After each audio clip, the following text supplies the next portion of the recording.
চলুন আজকে আপনাদের ঘুরিয়ে আনি খড়দার শ্যামসুন্দর মন্দির থেকে।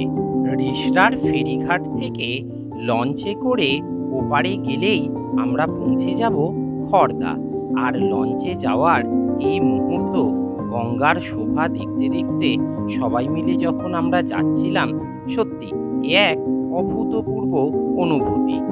মা গঙ্গার স্নিগ্ধ শীতল সমীরণ যখন আপনার অন্তরাত্মাকে একেবারে শুদ্ধ এবং আপ্লুত করে তুলবে, ঠিক তখনই দেখতে দেখতে কখন যেন পৌঁছে যাবেন ওপারে। লঞ্চ থেকে নেমে মিনিট দশেকের হাঁটা পথ, তারপরেই সবাই মিলে আমরা পৌঁছে যাব শ্যামের বাড়ি। হ্যাঁ, ঠিকই শুনছেন, শ্যামসুন্দর মন্দিরকে স্থানীয় লোকেরা শ্যামের বাড়ি বলেই ভালোবেসে ডেকে থাকেন। এই তো দেখতে দেখতে প্রায় এসেই গিয়েছি ভগবানের মন্দিরের সামনে।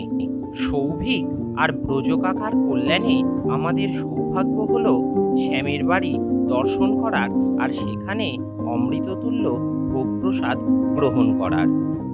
এই হলো শ্যামের বাড়ি, মানে শ্যামসুন্দর মন্দির। যেহেতু বিগ্রহের ছবি তোলায় নিষেধাজ্ঞা রয়েছে, তাই আপনাদের জন্য মূল মন্দিরটি দর্শনের ব্যবস্থা করে দিলাম।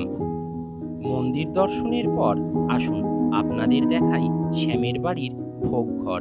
এখানেই ভগবানের ভোগ প্রসাদ রাখা হয় এবং সকল দর্শনার্থী এবং পুণ্যার্থীদের জন্য পরিবেশন করা হয় এখান থেকেই। এক সত্যিই দুর্লভ দর্শন বটে। ঈশ্বরের অসীম কৃপায় আমাদের সৌভাগ্য হয়েছিল অমৃততুল্য ভোগ প্রসাদ গ্রহণের। আসুন আপনাদের দেখাই প্রসাদে কি কি পেলাম। সেখানে ছিল আতপ চালের অন্ন, তারপরেই আমাদের দেওয়া হলো গরম গরম শুক্তো দিয়ে এই অন্ন সত্যি এক ঐশ্বরিক অনুভূতি। তারপরেই কচু শাক বাটা, মোচা, আর তারপরেই বাঙালির অতি প্রিয় বিউলির ডাল এবং তৎসহ আলু পোস্ত। আহা, এই খাবার শেষ করতে না করতেই হাজির হলো পোলাও এবং তার সাথে ধোঁকা ভাজা। এরপর আমাদের পাতে পড়ল ছানার ডালনা।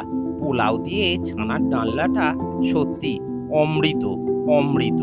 তারপরেই পাতে এলো আমের চাটনি, তারপরে পাতে এলো পরমান্ন এবং একটি করে মালপোয়া, আর তার সাথে সাথেই বাঙালির অতি প্রিয় একটা করে রসগোল্লা।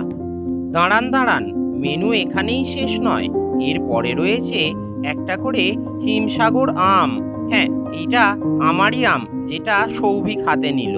কি ভাবছেন এবার শেষ? না বাবা, শ্যামের প্রসাদে একটা করে কোল্ড ড্রিঙ্কসও ছিল কিন্তু।